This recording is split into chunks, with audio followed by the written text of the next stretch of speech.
बहुत सारे स्टूडेंट्स ऐसे होते हैं जिनको प्रॉब्लम आती है कि वो लोकेशन पे पहुंच जाते हैं but just because of the meanings, सिर्फ और सिर्फ उनको मीनिंग्स नहीं पता होते कुछ वर्ड्स के, इसकी वजह से कहीं ना कहीं पे अटक जाते हैं। ठीक है जी, नहीं होता भाई, लोकेशन पे बंदा चला भी जाता है फिर भी नहीं होता, फिर भी स्कोर नहीं आता। ठीक है, फिर भी वो आंसर गलत हो जाता है। उसका सिर्फ और सिर्फ एक कारण है, वो कारण मैं आपको बताऊंगा, बट पहले मैं आपको ना स्क्रीन के ऊपर एक चीज़ शो करता हूँ, आप ज़रा चेक करना। ठीक है, और आप मुझे बताना, मैं आपको लोकेशन पे लेके जाऊंगा। ठीक है जी, लोकेशन पे लेके जाऊंगा आपको, लेकिन ट्राई करना कि आंसर आप बताना। ठीक है जी, okay, I am sharing it.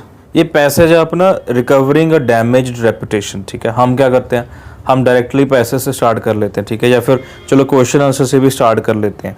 But still यार, अगर मैं फिर भी किसी को पूछूँ ना कि चलो यार मुझे ये बता दो ज़रा, ये पैसेज किस चीज़ के बारे में है, ठीक है, तो बहुत सारे बच्चे कन्फ्यूज़ हो जाएंगे, उनको पता ही नहीं होगा कि पैसेज किस चीज़ के बारे में। ठीक है, अभी मैं आपको एक क्वेश्चन बताता हूँ। देखो क्वेश्चन सामने है, कहते in accordance with GR's review. ये जो GR है, ठीक है, मिस रॉस, इसके अगर व्यू पॉइंट से देखें तो जो CRU एंड IPCC के हेड्स हैं शुड हैव डैश। ठीक है, यहाँ पे चार आपके पास, आपके सामने चार ऑप्शंस पड़े हैं, आप एक बार देखो। पहला ऑप्शन है रिजाइंड फ्रॉम देयर पोस्ट्स। ठीक है, दूसरा है accepted responsibility and continued in their posts. Third is shifted attention on to more junior staff. Fourth is ignored the criticism directed at them. तो एक बार मैं आपको आपके सामने लोकेशन रख रहा हूँ, आप मुझे बताना, मैं आपको ये भी बता दूंगा ये पर्टिकुलर लाइन है। ठीक है जी, आप मुझे इसका आंसर बताना। The first step she suggest, यहाँ पे वो जो GR है, ठीक है, शी उसके लिए है। ठीक है, the first step she suggest is to take the heat leader first. ठीक है, ये पहली लाइन में ही इसकी लोकेशन है, पहली लाइन ही अगर आप पढ़ोगे, ठीक है, the first step she suggest is to take the heat leader first. ठीक है, इससे आप इसका मीनिंग बताओ, इसका आंसर बताओ, आंसर कौन सा आएगा चारों में से। एंड मैं गारंटी के साथ बोल सकता हूं कि ये आपका रॉन्ग होगा आंसर, अगर आप इन चारों में से कोई लगा भी रहे हो। ठीक है, अब आई होप कि आप रेडी हो, ठीक है, आंसर सुनने के लिए। आंसर है रिजाइंड फ्रॉम देयर पोस्ट्स। ठीक है, अब आप बोलोगे यार रिजाइन का मतलब तो होता है किसी जॉब से खुद का जैसे रिजाइन दे देना कि हाँ भाई आई एम लीविंग, ये अपना 15 डेज नोटिस है। ठीक है, और आप एक न्यू एम्प्लॉय हायर कर सकते हो। ठीक है, रिजाइन का मतलब बेसिकली ये है।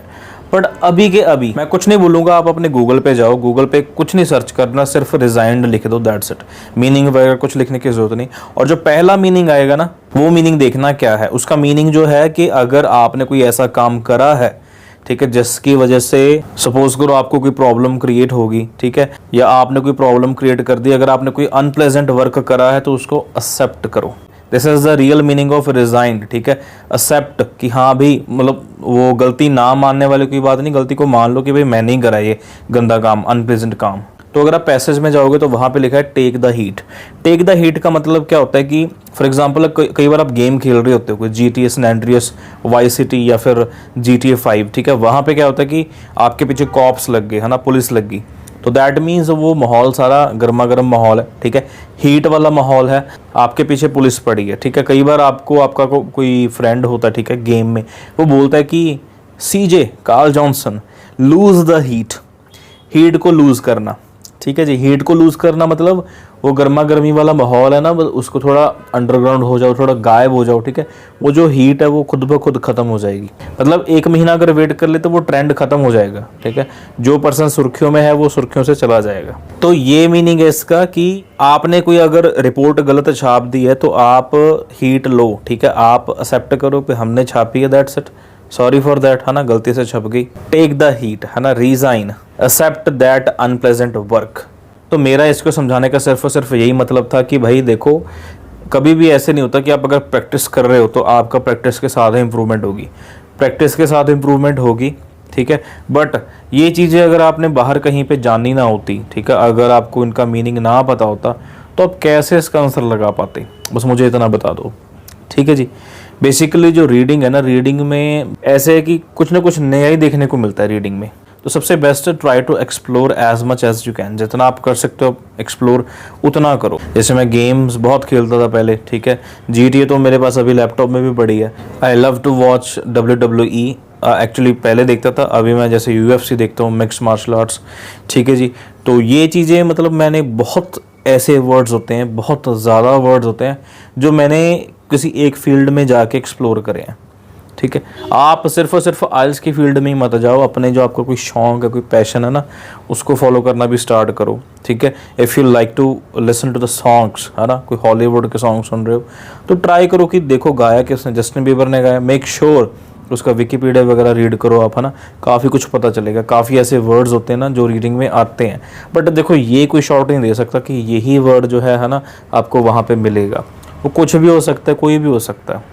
ठीक है जी। And reading is not about कि भाई आपको ये वर्ड्स यहाँ पे मिले हैं क्वेश्चन में, वहाँ पे भी यही वर्ड होंगे, नहीं भाई, क्या पता अंडरस्टैंडिंग सेम हो दोनों की, ऐसे भी तो हो सकता है ना। पहले आपने अगर देखा ये जैसे क्वेश्चन है, और भी मैं लेके आऊँगा धीरे धीरे, इस क्वेश्चन का अंडरस्टैंडिंग अगर आप करोगे अंडरस्टैंड, है ना, तो क्वेश्चन का मीनिंग और उस जो लाइन का मीनिंग अंडरस्टैंडिंग दोनों मिलती हैं, है बिल्कुल डिफरेंट, टोटली डिफरेंट है। सिर्फ और सिर्फ दोनों की अंडरस्टैंडिंग मैच करती है, दोनों का जो मीनिंग है ना वो मैच करता है, वर्ड कोई भी नहीं मैच कर रहा।